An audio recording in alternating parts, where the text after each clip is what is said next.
코로나로 인해 한국만이 아닌 전 세계는 주어진 환경에 맞춰 자연스럽게 변화할 수밖에 없었습니다.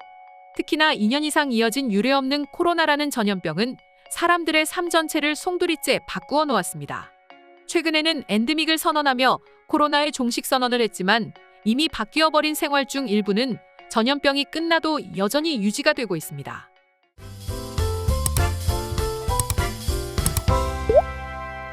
그 중에서도 특히 변한 것이 있다고 말하면 아마도 약국입니다.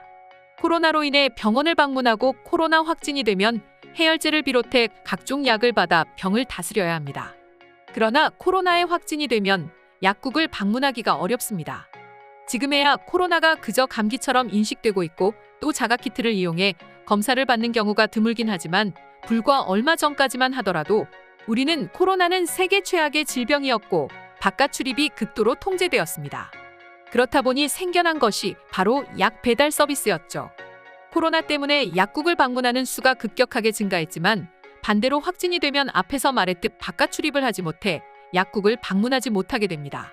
그리고 한국은 이런 문제를 해결하기 위해 세계 최초로 어플을 통해 전화 상담 후 처방전을 받을 수 있게 되었고 이를 토대로 제휴 약국을 통해 약을 배달받는 서비스가 탄생했습니다. 당연히 외국인들은 이 시스템을 보고 경악을 금치 못했습니다.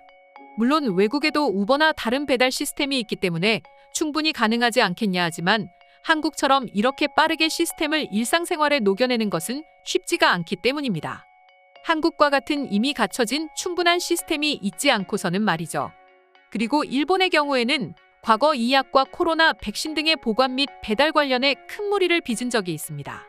특히 코로나 백신의 경우에는 일정한 온도를 유지해야만 효력이 발생하고 그렇기 때문에 빠르게 정해진 장소로 배송이 필요합니다.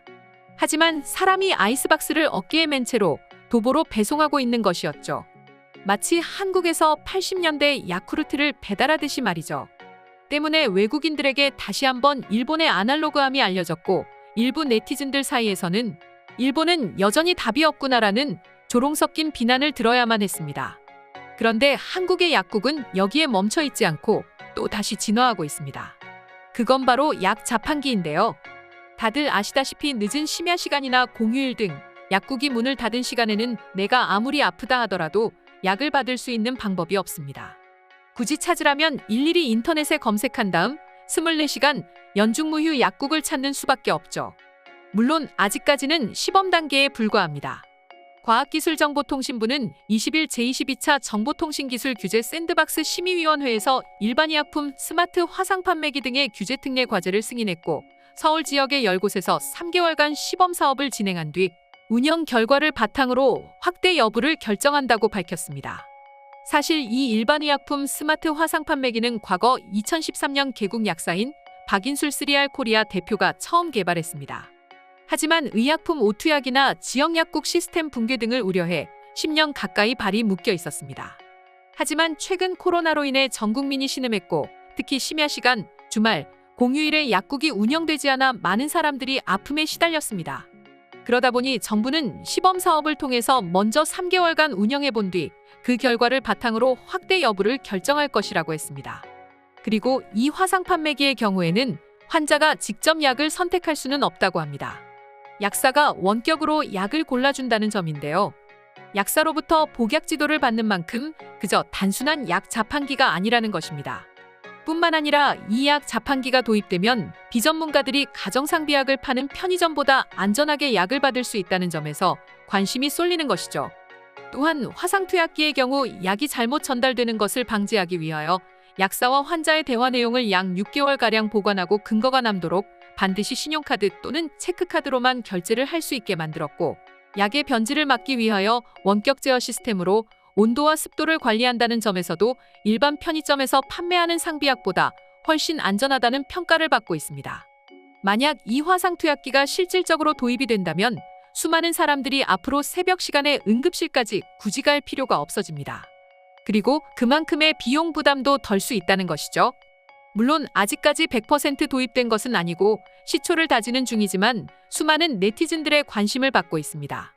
뿐만 아니라 해외 네티즌들까지도 관심을 갖는 중이라고 하는데요.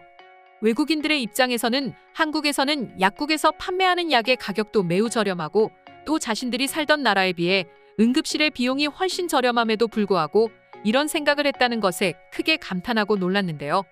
실제로 한 해외 네티즌의 경우에는 난 내가 사는 이곳에서 가끔 새벽에 배가 아파 응급실을 찾으면 기본적으로 50에서 70만 원 혹은 그 이상의 비용이 나올 때가 있다. 하지만 한국에서는 절반 되는 가격일 뿐이다. 그것도 모자라 한국은 더 간편하고 더 저렴하게 이용할 수 있도록 이런 약 자판기를 만들 생각을 하다니 도저히 믿을 수가 없다. 또 다른 네티즌은 난 얼마 전 한국 야쿠르트 아줌마의 변천사라는 사진을 받고 점점 변해가는 모습을 봤는데 아마도 그게 현실은 아닐까 싶어. 그리고 한국 전체의 모습이 되겠지라는 반응을 보였습니다. 이 밖에도 수많은 해외 네티즌들이 이 한국의 약 자판기와 약 배달 시스템을 보고 크게 충격받고 놀랐는데요. 지금부터 자세한 해외 반응 살펴보도록 하겠습니다. 평소 한국 뉴스나 한국 커뮤니티 보는 것을 즐겨하는 편이다. 그때마다 한국은 배달의 민족이라는 것을 여실히 느낄 수 있었어. 내 집에서 고작 5만 원으로 뷔페를 차리니까 말이야. 그런데 이제는 약도 배달이 된다니 정말 믿기 힘들어. 나는 이 나라에서 약을 배달받기를 원하지 않는다. 그냥 하루빨리 진료를 받게 해주었으면 하는 바람뿐이야. 아마도 한국에서 미국으로 약을 배달 주문하는 게 훨씬 더 빠를 수도 있을 것 같습니다. 한국인들의 배달 실력은 세계 최고 수준이니까 말이죠. 이제는 하다하다 약을 자판기에서 뽑을 수 있다니 이건 정말로 경이로운 행동입니다. 새벽 시간에도 저렇게 할 수 있다면 내 지갑은 확실히 유지될 수 있을 것 같습니다. 아마도 미국에서는 10년, 20년 후에나 가능한 일일 것입니다. 하지만 아마도 한국이라면 저것도 많은 보완을 거쳐서 수월하게 해내지 않을까 싶네요. 저는 독일인입니다. 기껏 처방전을 받기 위해 병원을 방문해도 무려 일주일 혹은 그 이상 기다려야 합니다. 때문에 진료를 받지도 않고 병이 악화되는 경우도 있고 혹은 시간이 저를 치료해 줄 때가 더 많았습니다. 미국에서는 절대 있을 수 없는 일이다. 미국에서 약 처방을 받기 위해서는 패밀리 닥터를 찾아야만 하기 때문이지. 한국으로 이사를 가야 하는 건 아닐까 진지하게 고민을 해봐야겠어. 한국이 아닌 나라에서 전문의를 만난다든지 또 이후에 처방전을 받는다는 건 그야말로 고통스럽다는 말이 딱 어울린다. 기다리는 것에 스트레스를 받기 때문에 차라리 아픔을 참다가 수그러드는 때를 기다리는 게 훨씬 속 편할 정도다. 과거 한국에서 응급실을 방문한 적이 있습니다. 그때 저는 피검사부터 시작해 엑스레이도 찍었고 심지어 추후에 MRI도 찍어야 한다는 소리를 들었습니다. 그렇게 큰 병인 줄 알았고 저는 병원비에 겁을 먹었습니다. 하지만 원무과에서 수납할 때 고작 5만 원밖에 하지 않는다는 이야기를 듣고 저는 진지하게 충격받았습니다. 5만 원이라고요? 미국에서는 물 한 잔도 제대로 사 먹지 못할 금액일 것입니다. 미국에서는 약을 먹기 위해 제공되는 조그마한 종이컵 하나에도 20만 원이라는 금액이 따르는데 말이죠. 난 처음에 한국이 이상하다고만 생각했습니다.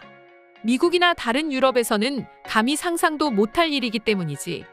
하지만 프랑스나 캐나다를 보면 어느 정도 알 것만 같아. 그들은 의료복지가 좋잖아. 한국도 그중 하나인 거겠지.